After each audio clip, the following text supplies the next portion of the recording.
오늘 우리에게 주신 하나님의 말씀 역대하 20장 14절에서 30절까지 말씀입니다.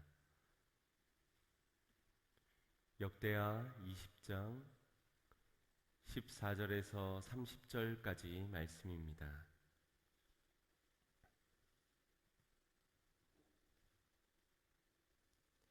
한 절 한 절 교독하겠습니다.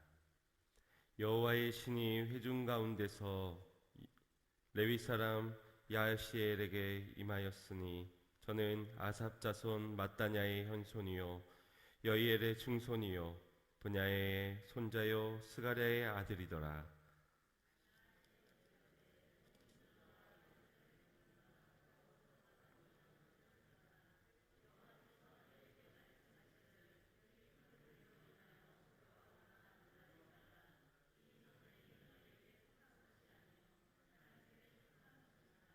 내일 너희는 마주 내려가라. 저희가 시스 고개로 말미암아 올라가리니 너희가 골짜기 어기여르엘들 앞에서 만나려니와.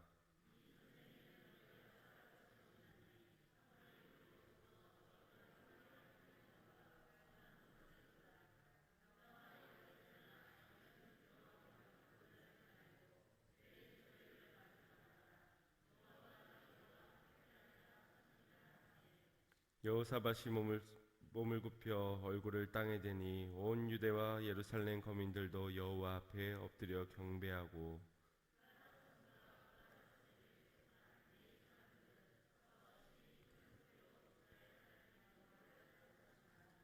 이에 백성들이 일찍이 일어나서 드고와 들로 나아가니라. 나갈 때에 여호사밧이 서서 가로되 유다와 예루살렘 거민들아 내 말을 들을지어다. 너희는 너희 하나님 여호와를 신뢰하라. 그리하면 견고히 서리라. 그 선지자를 신뢰하라. 그리하면 형통하리라 하고.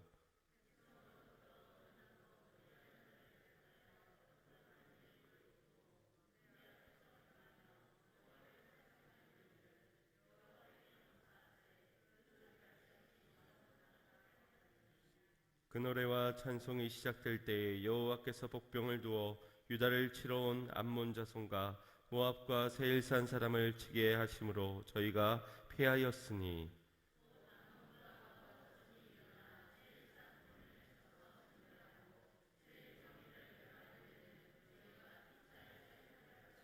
유다 사람이 들 망대에 이르러 그 무리를 본즉 땅에 엎드려진 시체뿐이요 하나도 피한 자가 없는지라.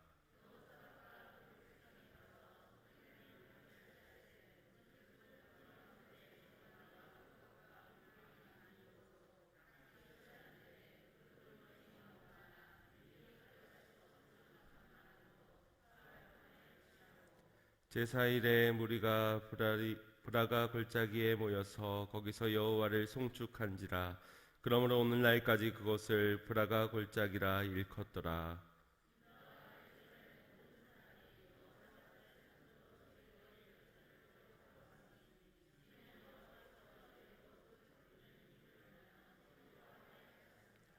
무리가 비파와 수금과 나팔을 합주하고 예루살렘에 이르러 여호와의 전에 나아가니라.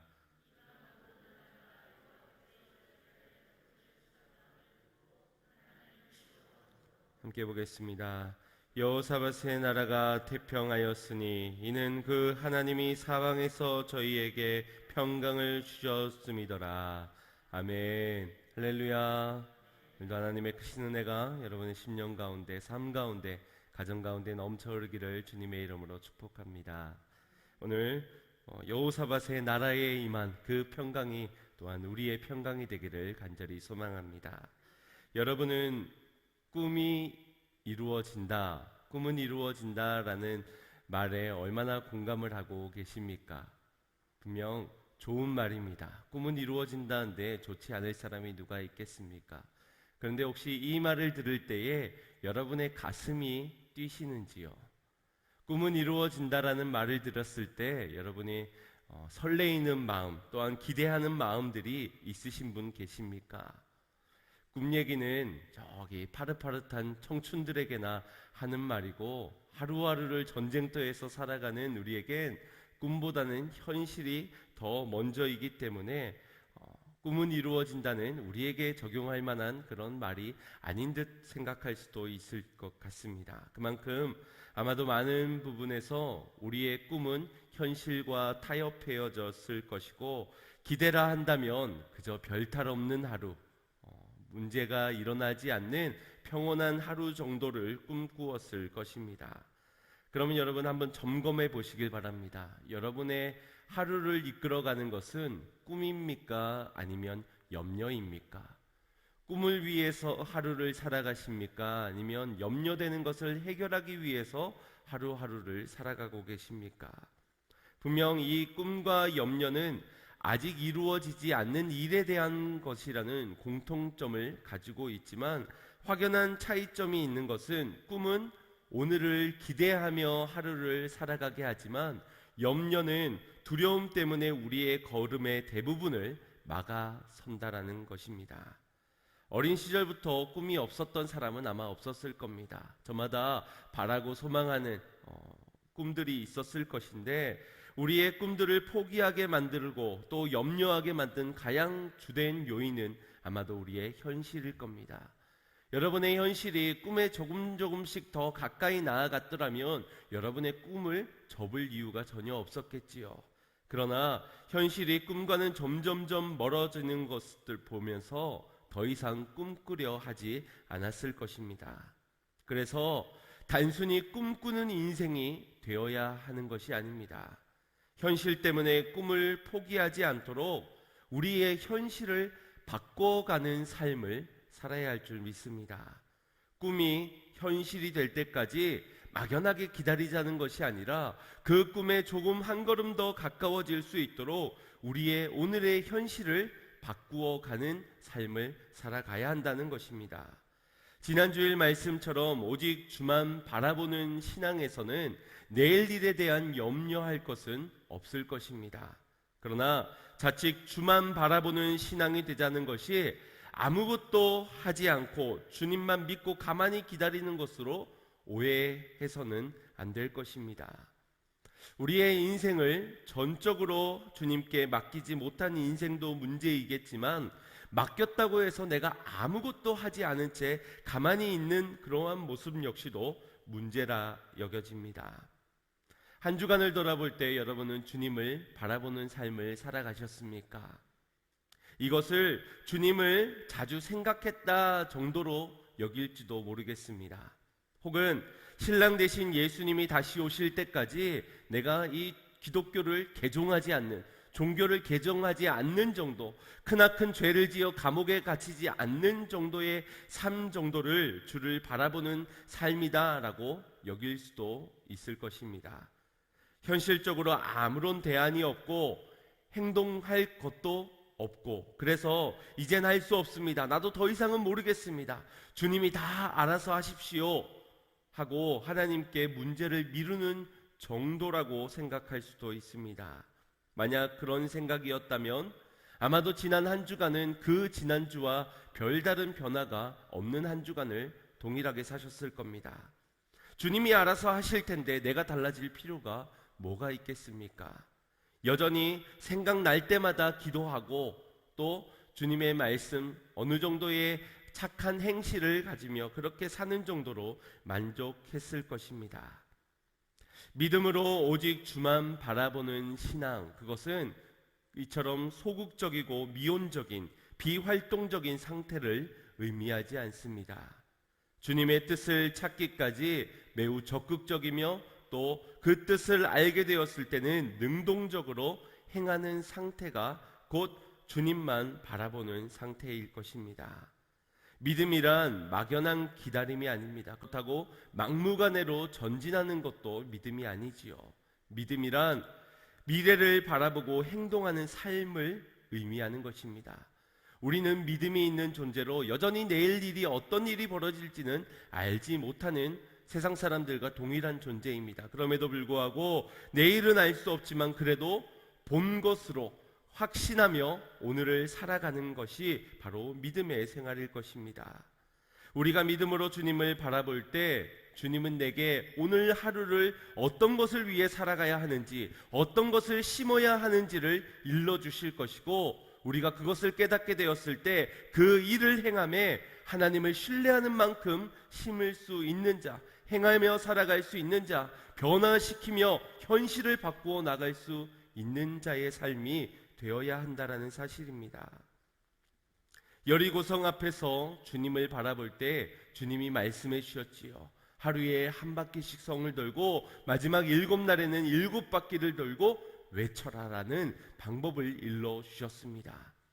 또 미디안 군대 13만 5천에 되는 거대 대군을 앞에 두었을 때도 하나님을 바라보았을 때 3만 2천 명밖에 되지 않는 그 작은 숫자임에도 하나님은 300명까지 그 수를 줄이도록 명하셨습니다. 그리고 그 300명을 미디안 적군 그 중심에 놓고선 블라팔과 또 횃불을 항아리에 든 것을 깨면서 여호와를 위하여 기드온을 위하여 외칠 때에 미디안 모든 군사가 떠나갈 수 있는 대군을 이기는 방법도 알려주셨습니다. 그래서 주만 바라보는 신앙에서는 결코 이전과 동일한 모습으로 똑같은 모습으로 머물러 있을 수 없습니다. 주님만 바라볼 때 주님이 내게 말씀해 주시는 음성이 오늘 있는데 어찌 우리가 순종하지 않고 가만히 머물러 수 있겠습니까? 주만 바라보겠다는 신앙의 고백 속에서는 오늘 나의 삶을 주님께 맡기며 그 모든 뜻 앞에 순종하겠습니다라는 결단이 있는 것입니다. 나의 모든 것이 주님께 드려지니 더 이상 나의 현실에 안주하지 않고 주님이 원하시는 꿈을 꾸며 새로운 삶을 영위해 나가는 것이 바로 주님을 바라보는 인생일 줄 믿습니다. 주의 말씀을 듣고 순종하는 삶을 살아가는 것이 오직 주만 바라보는 신앙임을 믿고 그 믿음대로 삶을 바꾸어 나가는, 현실을 바꾸어 나가는 우리 성도님들 되시기를 주님의 이름으로 축복합니다. 지난주 말씀에 이어 오늘 본문에서는 여호사밧이 여호와 하나님만 바라보겠다는 결단 가운데 백성들과 함께 금식하고 기도할 때 하나님의 영이 임하여 승리의 전략을 말씀해 주셨습니다. 먼저 15절 말씀 합독해 보겠습니다. 시작. 야시엘이 가로되 온 유대와 들을지어다. 여호와께서 너희에게 말씀하시기를 이 큰 무리로 인하여 두려워하거나 놀라지 말라. 이 전쟁이 너희에게 속한 것이 아니요 하나님께 속한 것이니라. 아멘. 이 말씀 안에 이 여호와의 신이 임한 야호여기의 그 안에서 선포되어지는 말씀 안에 승리의 모든 전략이 기록되어져 있습니다.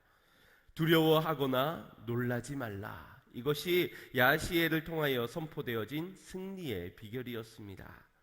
여호사밧과 남유다가 직면한 문제는 결코 작거나 약하지 않았습니다. 심지어 하나님의 영이 임한 야시엘조차도 말씀하시길 연합금을 이 큰 무리로 인하여 이 큰 무리라고 말씀하고 있을 정도로 도저히 이 남유다 백성들과는 좁혀질 수 없는 수적 열세에 놓여져 있는 상황이었습니다.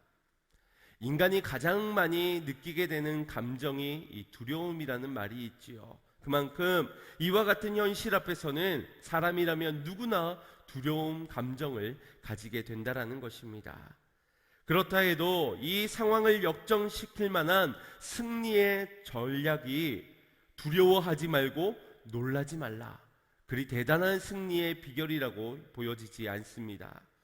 전쟁을 이길 획기적인 전략이라고 말할 수 없고 또 저 큰 무리를 이길 어떤 능력도 이 감정에 의한 것으로 이길 수 있다는 것이 보여지지 않습니다. 그럼에도 하나님은 우리에게 이 두려움을 떨쳐버리라, 두려워하지 말고 놀라지 말라라고 말씀하고 계십니다. 왜일까요? 그럼에도 왜 하나님은 우리의 마음에서의 두려움을 먼저 명하여 주신 것일까요? 먼저 이 두려움이 어디에서부터 비롯된 것인지를 생각해 보아야 합니다. 이 두려움이라는 감정은 근본적으로 하나님을 신뢰하지 못한 상태에서 느껴지는 감정이 바로 두려움인 것입니다. 때문에 이것이 문제인 것이지요. 하나님에게 있어서 이 큰 무리가 문제이겠습니까? 10군데, 온 나라의 군대가 다 몰려온다 하더라도 하나님에게는 전혀 문제가 되지 않습니다. 그런 하나님께 문제가 되는 것이 있다면 다만 은혜 입은 백성들이 하나님을 신뢰하지 못하고 하나님을 믿지 못하고 눈에 보여지는 것들로 두려움을 가지는 것, 이것이 하나님에게 있어선 문제였던 것입니다. 그게 하나님의 주된 관심사였던 것이지요. 여러분, 자녀가 최고급 자전거, 요즘 최고급 자전거는 웬만한 승용차 가격까지 올라갑니다. 자전거에 대해서 아는 분들이라면 다들 아실 텐데, 여러분의 자녀가 최고급 되는 몇 천만 원짜리 자전거를 타고 가다가 돌에 걸려 넘어졌습니다. 아이고 어떻게 하면서 뛰어가가지고 그 최고급 자전거가 어디 다친 데 없나, 기스난 데 없나, 빵꾸 나고 고장난 데 없나, 자전거의 안부부터 묻는 부모가 과연 있겠습니까? 자신의 자녀가 어디 다치지는 않았는지 아마 자녀의 안부를 먼저 물어볼 것입니다. 집에 화재가 났는데 자녀들이나 아내나 남편이나 가족들을 돌보아서 그들을 데리고 뛰쳐나가는 것이 아니라 장롱 깊숙이 숨겨놓았던, 책꽂이 깊숙이 숨겨놓았던 비상금들을 다 챙겨서 뛰쳐나가는 그런 매정한 부모가 어디 있겠습니까? 현금 가방보다 먼저 사람을 챙겨야지요. 다른 것들을 먼저 챙기고 그것들을 우선순위에 둔다면 그것만큼 정신 나간 사람이 없을 겁니다. 자녀가 어디 다치지는 않았는지 우리의 가족부터, 사람부터 살피는 것이 정상일 겁니다. 물론 그 중에는 비정상적인 사람들도 있어 보입니다. 지난 한 주간 한 뉴스 보도를 보니 미국에서 한 남자가 새 차를 사게 되었습니다. 최고급 세단을 뽑게 되었는데 그 차 안에 2살도 안 된 자신의 어린 딸이 갇혀버리게 된 겁니다. 그래서 보험사에 연락해서 빨리 출동 대원을 요청하였지만 출동하지 않고 이내 경찰이 먼저 도착을 하게 되었습니다. 경찰이 이 새 차를 창문을 깨고 아이를 구출하려 하였지만 이 남자는 자신의 생차를 망가뜨릴 수 없다고 경찰을 막아서기까지 하였습니다. 그래도 강제로 창문을 깨고 아이를 꺼냈지만 이미 아이는 1시간 이상이나 이 고온되는 차 속에 갇혀 있어 결국 숨을 거두게 되었다는 안타까운 보도를 보게 되었습니다. 그 사람에게 여러분 무슨 말을 해주고 싶습니까? 무엇이 중한디? 라고 우리가 굳이 충청도에 살지 않아도 그렇게 묻고 싶을 정도 아닙니까? 그만큼 우리 주변에는 무엇이 중요한지를, 무엇이 우선되어야 되는지를 모르는 그런 매정한 사람들, 지혜롭지 못한 어리석은 사람들, 비정상적인 사람들이 보여진다라는 것입니다. 하지만 우리 하나님은 분명하십니다. 우주 만물보다도 우리 한 사람, 그 영혼을 더 귀히 여기시는 우리 하나님은 변함이 없으신 분이십니다. 자신의 독생자까지 내어주신 분에겐 우리보다 귀한 것이 어디 있겠냔 말입니다. 다른 건 다 포기할지라도 우리만큼은 포기할 수 없는 분이 바로 우리 하나님이시라는 사실입니다. 그래서 우리 하나님께서 가장 싫어하는 것이 우리의 영혼에, 우리의 마음 안에 품는 교만함과 염려, 곧 두려움입니다. 왜냐하면 교만과 염려, 두려움, 이 모든 것들이 불신앙에서부터 시작되는 것이기 때문입니다. 하나님이 그 마음에 없고 다른 것이 거하고 있는, 다른 것이 더 먼저가 되고 있는 그 상태, 그래서 하나님을 의지하지 못하게 하는 덫이 되는 그것을 하나님은 미워하시는 것입니다. 곧 그 끝이 우리의 인생의 멸망이기 때문에 그 어느 것보다도 속히 주님이 바라고 원하시는 것은 우리의 마음에서 이 두려움이 사라지기를, 염려가 사라지기를 간곡히 원하시는 것입니다. 마태복음 14장 말씀을 보면 예수님께서 제자들을 명하여 건너편으로 건너가라 하셨을 때에 제자들이 밤 사경에 풍랑을 만난 장면이 기록이 되어져 있습니다. 예수님께서는 풍랑을 만난 제자들을 향하여 무리를 걸어가셔서 제자들에게 이렇게 말씀하셨지요. 27절 말씀입니다. 예수께서 즉시 일로 가라사대 안심하라 내니 두려워 말라 하셨습니다. 풍랑이 여전합니다. 파도가 거세고 배가 흔들리고 있는 그 상황 가운데서 현실을 바꿔주면 두려움이 없어질 것 같은데 주님은 여전한 현실 가운데서 명하시길 안심하라 내니 두려워 말라 말씀하신 것입니다. 즉시 일러 가라사대, 여기에서의 즉시, 이것은 우선순위를 설명하는 말입니다. 다른 것들보다 더 먼저 선행되어졌던 그것, 그 즉시 먼저 행동해 했던 예수님은 다급한 행동을 옮긴 그것은 먼저 해결해야 됐던 예수님에게 가장 주요된 관심사는 파도의 잠잠함도 아니었고 능력을 과시하는 것도 아니었으며 도와줄까 말까 그들의 의중을 묻고 그들의 간절함에 대한 질문도 아니셨습니다. 예수님에게 있어서 가장 중요했던 것은 그들의 마음에 머문 두려움이었던 것입니다. 그래서 즉시 일러 가라사대 안심하라 내가 왔으니 나를 믿는다면 나로 인하여 너희의 두려움을 떨쳐버리라 명하셨던 것입니다. 평안을 주시러 오신 것이지요.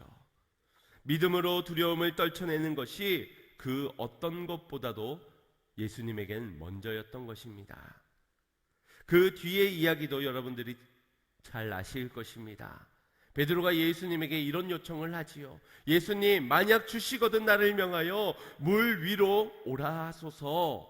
이러한 요청을 드리자 예수님은 베드로에게 오라라고 명하십니다. 인류 역사상 물 위를 걸은 최초의 예수님 다음의 인간인 것이지요. 그러나 이 베드로는 물 위를 걸어 예수님께 가던 도중 바람을 보고 물에 빠져버리게 됩니다. 30절 말씀을 보시면 물에 빠져서 그가 외치길 주여 나를 구원하소서라고 외치고 있습니다. 기껏 예수님이 물 위를 걸어서 제자들에게 안심시켜 두려움을 떨쳐버리게 했는데 다시 베드로는 시간이 얼마나 지났겠습니까? 바로 다시 두려움을 안게 되는 베드로의 모습을 보게 됩니다. 그것도 예수님을 향해 가고 있는 중에 말입니다. 이것들을 볼 때 믿음이 있으면서도 그 믿음이 어느 한순간에 무너질 수 있다는 사실을 우리가 생각해 보게 됩니다. 주님을 위해서 열성을 다하여서 더 가까이 나아가기 위해 믿음의 믿음으로 행하며 나아가지만 우리도 어느 순간에 나도 모르게 무너지고 때론 흔들리고 또 두려움의 상황에 마주할 수 있다는 겁니다. 신앙생활을 열심히 하다가 뜻하지 않는 깊은 수렁에 빠질 때가 있지 않습니까? 그 이유가 무엇이냐? 바로 눈에 보여지는 것들을 주님보다 더 크게 보았기 때문입니다. 문제보다 내 마음에서 문제가 주님보다 더 크게 보이고 주님은 쪼마딱하게 작게 보이기 때문에 이 큰 것 때문에 두려움을 느끼게 되는 것이지요. 예수님은 물에 빠진 베드로에게 이렇게 말씀하셨습니다. 31절 말씀입니다. 합독해 보겠습니다. 예수께서 즉시 손을 내밀어 저를 붙잡으시며 가라사대 믿음이 적은 자야 왜 의심하였느냐 하시고, 베드로에게 예수님이 무엇이라 말씀하십니까? 믿음이 적은 자야 왜 의심하느냐. 다시 말해 두려움은 믿음이 적은 것이요 의심하는 것이 곧 두려움입니다. 현실의 문제가 아무리 크다 하여도 그것을 두려워하고 있다면 그것은 우리에게 믿음이 없는 것이요 우리가 주님을 의심하고 있는 불신앙의 죄를 짓고 있는 것이라는 것입니다. 이 두려움이 우리를 넘어뜨리는 겁니다. 신앙생활을 열심히 해보고자 결단하였지만 이 두려움에서 자빠지는 겁니다. 1년을 결단하여 주의 영광을 위해 충성하겠다 다짐하였지만 문제가 크게 보이는 우리, 의심하는 우리, 믿음이 적은 우리는 결국 두려움에 빠져 이 사역도 제대로 감당하지 못하는 자가 되어져 버리는 것입니다. 결국 사단은 우리 안에 이 두려움으로 인하여 우리를 넘어뜨리려 하는 것이지요. 베드로는 이 두려움으로 인하여서 물에 빠져버리게 되었습니다. 이스라엘 백성도 이 두려움이 신의 산 그 앞에서 찾아왔기에 모세가 없어서 두렵고 하나님의 말씀이 들려지지 않아서 두려웠던 그 상황에서 그들은 금송아지 우상을 만들게 되었습니다. 또 약속의 땅 가나안 땅을 정탐하고 온 12명의 정탐꾼 중에 10명이나 되는 정탐꾼이 이 두려움에 현실로 마주한 가나안 족속의 거대함을 보고 두려운 나머지 하나님의 백성된, 하나님의 자녀된 자신들을 향하여 뭐라고 이야기합니까? 우리가 메뚜기와 같다. 자신들을 메뚜기 취급을 하는 것 정도로 그렇게 자괴감에 빠지게 되는 것, 스스로 무너진 하찮은 존재로 생각하게 되는 것, 바로 이 두려운 감정에서부터 시작되는 것입니다. 가장 큰 문제는 하나님을 신뢰하는 믿음을 사라지게 한다라는 것이지요. 말씀이 사라지게 하고 하나님의 방법을 생각나지 못하게 하며 기도하기보다 인간적인 문제를 선택하게 만드는 것이 바로 이 두려움이라는 감정인 것입니다. 이것이 우리의 연약함이자 문제라고 할 수 있습니다. 현실의 문제를 더 크게 보는 우리. 그러나 그런 중에도 예수님의 우선순위는 무엇이었습니까? 두려움에 물에 빠진 의심하고 믿음이 적은 자였던 베드로셨습니다. 즉시 손을 내밀어, 다시 한 번 더 즉시라는 말로 예수님의 우선순위가 어디에 있는지, 너희의 믿음을 책망해야 되고 너희가 의심하는 것을 꾸짖어야 되는 것이 먼저가 아니라 주님의 우선순위는 즉시 베드로를 향해 손을 내미는 것이었습니다. 그리고 그 다음에 그의 마음의 불신을 책망하셨지요. 이처럼 주님의 우선순위는 너무나도 분명합니다. 우리의 영혼이요, 우리의 마음이요, 우리에게 생명 주는 것이 주님의 우선순위라는 것입니다. 우리의 마음밭이 주님 보실 때는 가장 중요하다라는 사실을 기억하시길 바랍니다. 그렇다면 우리는 무엇이 중요할까요? 주님이 중요했다면 두려워하지 않았겠지요. 주님이 중요하다면 의심하거나 믿음이 적지 않았겠지요. 주님은 우리의 마음을 가장 중요시 여기시지만 우리는 눈에 보이는 현실을 더 중요하게 생각할 때가 많은 듯합니다. 눈에 안 보이는 주님보다 눈에 보여지는 통장의 잔고 때문에 두려울 때가 있지요. 건강에 이상 신호가 왔을 때, 질병을 얻게 되었을 때 두려운 마음이 우리의 삶을 지배하게 될 것입니다. 자식들이 두렵고 직장과 사업의 실패의 여부가 두렵고 내일 일이 두렵고 사람이 두렵고 결과가 두렵고 이것이 우리가 더 중요하게 여기는 것들 아닙니까? 그래서 눈에 보여지는 것들을 지키기 위해 두려움의 이 문제를 해결하기 위해서 얼마든지 근심됨, 두려운 마음들을 품어버리지요. 그 결과가 결국 물에 빠지는 것이고 그 결과가 결국 금송아지도 만드는 것입니다. 하나님의 우선순위와 우리의 우선순위가 이토록 다르다. 그 이유는 기도하지 않기 때문입니다. 기도하는 자는 주님과 대화를 하는 것이요, 주님의 마음을 아는 것이지요. 그 뜻을 알고 순종하는 삶이 되는 겁니다. 그러나 주님만 바라보겠다고 하면서 형식적인 기도, 겉핥기식의 기도만 하고 있으니 주님이 어떤 우선순위를 가지고 있는지를 나는 몰라요. 내 우선순위가 더 중요합니다. 이 정도의 기도 생활을 하고 있기 때문에 우리는 우리와 주님과의 우선순위의 갭이 좀처럼 좁혀지지가 않는 것입니다. 오직 주님만 바라보겠다 하며 여전히 두려워하며 염려를 방치하고 있다면 그건 믿음이 아닐 것입니다. 그건 주님만 바라보고 있다라고 할 수 없는 것입니다. 주님은 주님만 바라보겠다고 결단한 자들에게 이렇게 명령하셨습니다. 오늘 본문 17절 말씀 합독해 보겠습니다. 시작.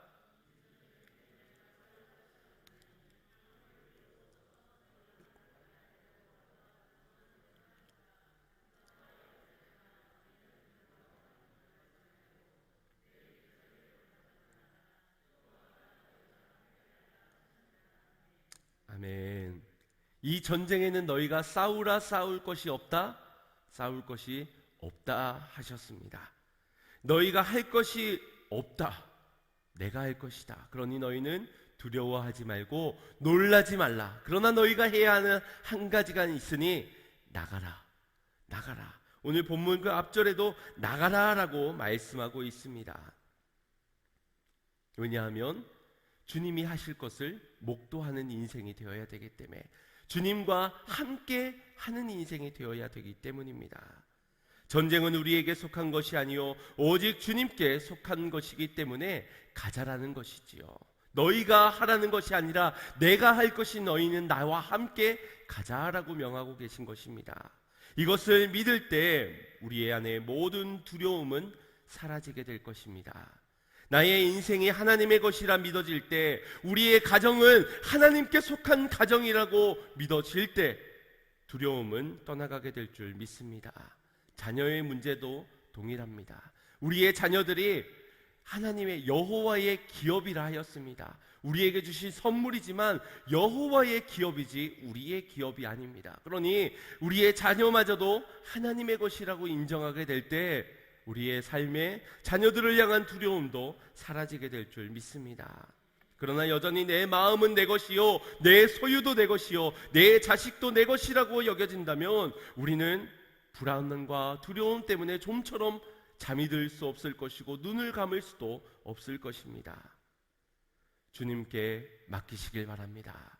주님 것이 될 때, 주님이 싸우실 것을 믿을 때에 구원의 주님을 보게 될 줄 믿습니다. 역사하시는, 우리의 인생을 역정케 하시는 하나님을 경험하게 될 것인 줄 믿습니다. 두려워하던 남유다 백성들에게 여호와의 신이 야시아레에 임하여서 그를 통하여 약속을 주셨습니다. 누구에게 이 약속을 주셨느냐? 기도하는 자들에게, 금식하는 자들에게, 오직 주만 바라보는 자들에게 이 약속을 주셨습니다. 그리고 두려워하지 않고 놀라지 않고 여호와께서 하시는 일을 보기 위하여 나가는 자들이 이 모든 것들을 보게 하신 줄 믿으시길 바랍니다. 오늘 그 승리가 저와 여러분의 승리가 되기를 주님의 이름으로 축복합니다. 여호사밧은 백성들에게 아침 일찍 일어나 외칩니다. 20절 말씀을 보시면 너희는 너희 하나님 여호와를 신뢰하라, 그리하면 견고히 서리라. 이 말을 하고서는 백성들과 함께 연장으로 나아가고자 합니다. 여호와를 신뢰하라, 그리하면 견고히 서리라. 이 선포를 외치는 가운데 이 음성을 들었던 백성들의 마음이 뛰기 시작한 겁니다. 이들이 꿈을 꾸게 된 것입니다. 현실을 볼 때, 문제를 볼 때 너무나도 두려움에 빠졌던 백성들이었지만 여호와를 신뢰하라, 그리하면 견고히 서리라. 이 주님의 외침 가운데 이 약속을 붙잡고 꿈을 꾸기 시작한 것입니다. 기도만 하고 머물러 앉아있지 않고 이제 그들이 일어서 나아가게 된 것입니다. 구체적으로 이 백성들의 믿음의 행보를 걷게 되는데 21절 말씀을 보겠습니다. 21절 말씀 보면 백성으로 더불어 의논하고 노래하는 자를 택하여 거룩한 예복을 입히고 군대 앞에서 행하며 여호와를 찬송하여 이르기를 여호와께 감사하세 그 자비하심이 영원하도다 하게 하였더니. 이 본문을 좀 띄워주시기 바랍니다. 먼저 더불어 의논하되, 더불어 의논하되. 여러분, 더불어서 의논, 많으면 많은 사람들이 모여서 의논하게 될 때 어떻습니까? 의견의 충돌이 생기게 되지요. 왜냐하면 사람들 저마다가 다 두렵기 때문입니다. 지금 우리가 어떠한 선택을 했을 때 다가올 결과가 두렵기 때문에 말을 하면 할수록, 회의가 길어지면 길어질수록, 사람이 많으면 많을수록 그 안에는 더 많은 갈등들이 맺혀지게 됩니다. 그러나 주님의 약속 앞에서 두려움이 사라지게 된 하나님의 백성들이 더불어 의논하게 될 때 하나의 꿈을 꾸게 되고 한 가지를 선택하게 되었으니 그것이 바로 주님이 보여주신 꿈이요 믿음의 선택이었던 것입니다. 그런 그들이 하나의 의견을 모아 결단하기를, 첫 번째가 노래하는 자들을 택하여 거룩한 예복을 입히는 것을 먼저 선행하였습니다. 우리의 정체성이 흔들리지 말아야 할 것입니다. 우리가 누구입니까? 무엇 때문에 태어난 존재입니까? 하나님을 찬송하기 위해 지음받은 백성임을 믿으시길 바랍니다.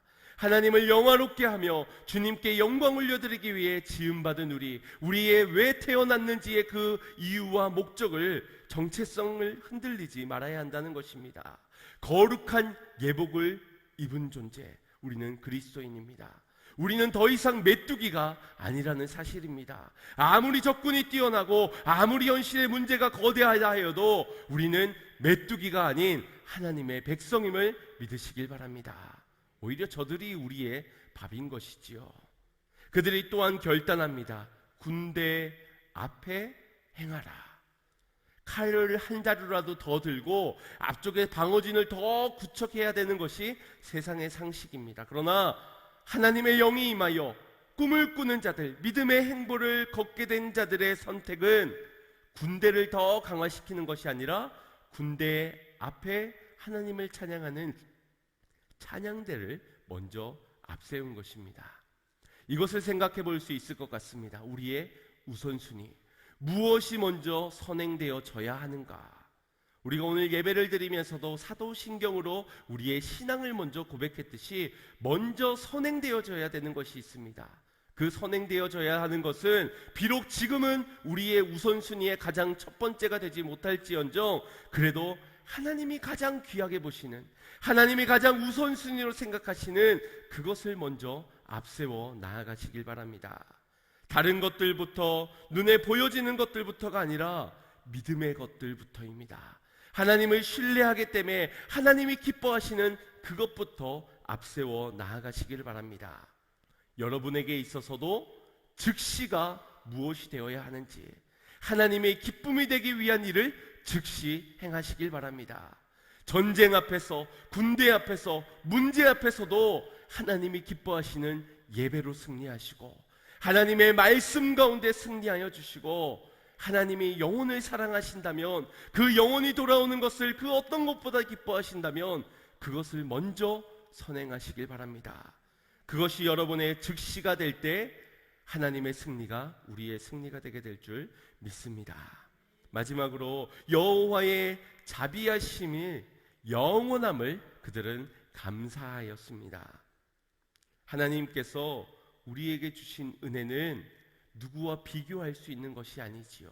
그리고 이후에 더 많은 것들을, 더 큰 것들을 받아야 되는 것이 아닙니다. 이미 우리는 받은 은혜가 족한 인생들입니다. 우리의 주신 은혜가 족함을 믿을 때, 받은 은혜, 주실 은혜, 그 모든 은혜 베푸시는 자비하신 주님께 믿고 감사 찬양을 드려야 될 줄 믿습니다. 이러한 믿음의 행보를 걷는 가운데 이 남유다 백성들에게 놀라운 역사가 일어나게 됩니다. 22절에서 23절 말씀 합독해 보겠습니다. 시작.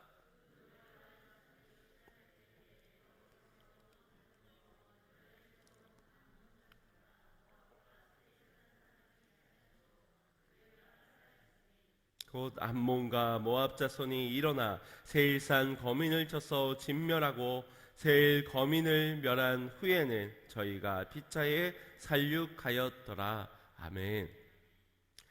이들의 전쟁을 이기게 하여 주시는 하나님께서는 여호와께서 복병을 두어 연합군을 치게 하셨습니다. 이 연합군을 치는 복병, 하나님의 군대인 천사의 군대라고 생각할 수 있지만 그 천사의 군대가 아닌 이들의 연합군 안에서의 세일의 또 다른 군대가 매복하여서 같은 연합군인 것 하였지만 오히려 그들을 배신하는 그런 일이 일어나게 된 겁니다. 그런데 그 복병들이 패하게 됩니다. 하지만 거기에서 문제가 해결되는 것이 아니라 이 복병들에 의하여서 이 암몬과 모압의 군대가 서로에게 칼을 겨누며 싸우게 된 것입니다. 내분이 일어나게 된 것이고 서로를 공격하며 스스로가 자멸하게 된 것입니다. 세상이 그러합니다. 연합인 것 같아 보이지만, 하나인 것 같아 보이지만 그들에게 또 다른 두려움이 생기게 되었을 때 얼마든지 파해될 수 있는, 얼마든지 갈등 가운데 무너질 수 있는 것이 세상입니다. 그런데 우리 믿음의 교회는 어떠합니까? 세상과는 달라야 되겠지요. 두려움이 없는 존재들, 하나님이 더 크게 되어진 우선순위가 그렇게 분명해진 우리 믿음의 공동체에 분열과 갈등이 있어서야 되겠습니까? 그것은 세상보다 못하다라고 말할 수 있는 겁니다. 우리가 두려움을 버리고 하나 되고 하나님만을 노래 찬양하며 나아갈 때 적군은 분열되게 될 것이고 문제는 무너지게 될 것을 믿으시길 바랍니다. 우리의 믿음의 행보를 거둘 때 적들은 자멸하게 된다는 겁니다. 우리가 뭔가를 저들에게 해를 가하고 눈에는 눈, 이에는 이 맞서 싸우지 않아도 우리가 그저 우선순위로 믿음의 행보를 거둘 때 저들은 스스로 자멸하게 될 것이라는 겁니다. 그런데 우리 믿음의 사람이 오히려 두려워하면 어떻게 되겠습니까? 저들이 무너지기 전에 우리가 먼저 무너지게 되는 것이지요. 그만큼 어리석은 일은 없을 겁니다. 여러분의 가정이 하나가 되기를 축복합니다. 한 마음으로, 한 뜻으로 같은 말을 하여 더불어 의논하였을 때 우리 가정의 결론은 늘 주님이 우선이요, 주님께 찬양하는 것이 먼저요, 주님이 기뻐하시는 그 일에 힘쓰는 여러분의 가정이 되기를 축복합니다. 남편과 아내가 하나 되어 의논하기를, 우리가 올 한 해 무엇을 먼저 했지, 무엇을 위해 살지, 늘 여러분의 기도 가운데, 대화 속에서 여러분의 가정의 우선순위가 함께 고백되어지시기를 바랍니다.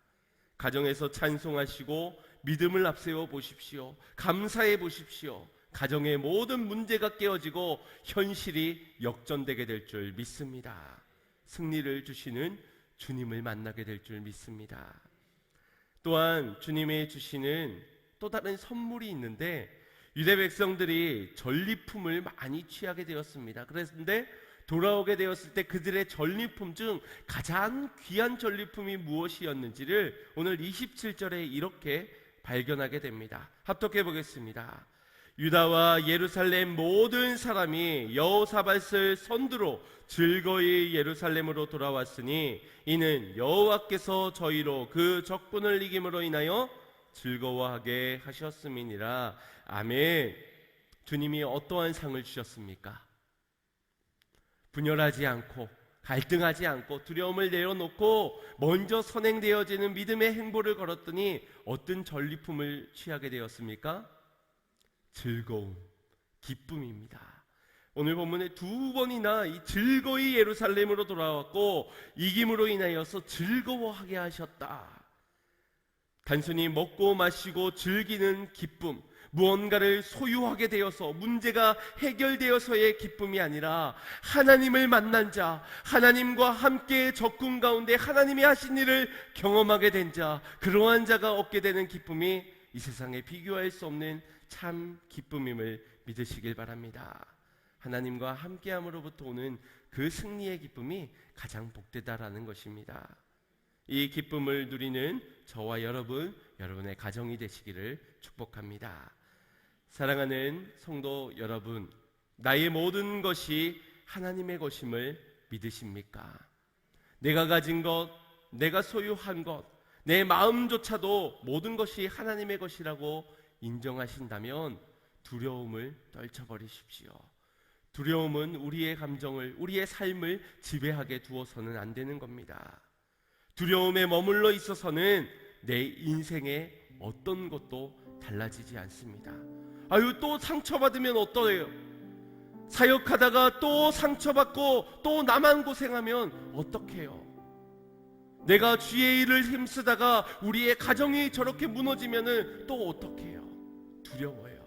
현실이 두려워요. 사람들이 나를 뭐라고 이야기할까? 그것이 두렵습니다. 그러한 두려움은 우리로 아무것도 꿈꾸지 못하게 할 것입니다. 그 두려움은 내게 아무것도 심지 못하게 만들 것입니다. 그러니 거기에 어떤 열매가 있고 어떤 결실가 있고 어떤 기쁨과 승리가 거기에 있겠습니까? 결국 망하게 되는 것이지요. 두려울 때에, 두려움이 내 마음을 지배할 때에 여러분의 무릎을 꿇고 주님만 바라보고 기도하십시오. 금식하며 기도하십시오. 그것이 나의 우선순위가 세상의 인간적인 방법이 아니라 내가 무언가를 해내야 되는 획기적인 전략이나 능력, 과시하는 뭔가가 아니라 나의 우선순위, 가장 먼저 선택이 주님입니다. 이것이 고백되어지는 것이 바로 금식과 기도입니다. 두려울 때에 금식하며 기도하며 오직 주님만 바라보십시오. 그때에 주님이 내게 말씀해 주시는 그 음성에 가장 우선순위로 순종하며 반응하시길 바랍니다. 여호사밧과 유다 백성들처럼 전쟁에 앞서 하나님을 신뢰하는 것이 먼저여야 될 줄 믿습니다. 여러분의 우선순위를 분명히 할 때 반드시 승리케 하실 줄 믿습니다. 주님이 전쟁 가운데 승리하시고 그 승리의 기쁨을 우리에게 맛보게 하실 줄 믿습니다. 즉시 우리를 위로하시며 즉시 우리의 손내밀어 일으키시는 그 하나님을 신뢰함으로 내일 일을 염려하지 말고 오직 그의 나라와 그의 의를 위하여서 오늘 하루도 나의 삶을 바꾸어 현실을 바꾸어 문제를 바꾸어 나가는 여러분의 승리의 삶, 축복의 삶, 기쁨이 넘쳐나는 삶이 되시기를 주님의 이름으로 축원드립니다. 우리 같이 찬양하고 기도하겠습니다.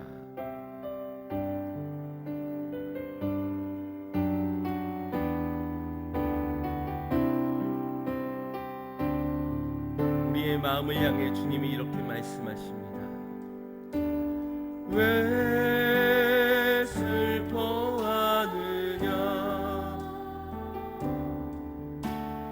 왜 걱정하느냐, 무엇 두려워하느냐, 아무 염려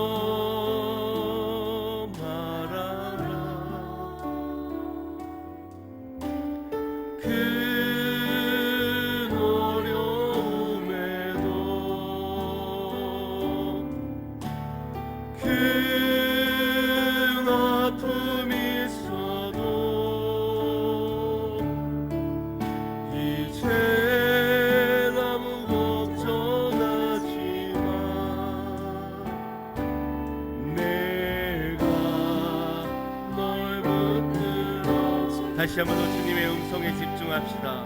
왜 슬퍼하느냐, 왜 슬퍼하느냐, 왜 걱정하느냐, 무엇 두려워하느냐, 아무 염려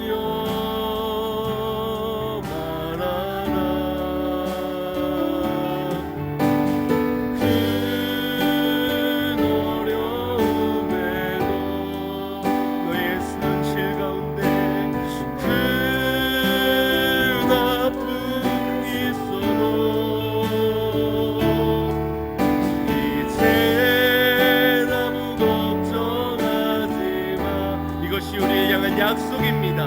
내가 널 붙들어 주리. 아멘. 내가 너와 항상 함께 하리라. 내가 너를 지키리라. 실망치 말고 나를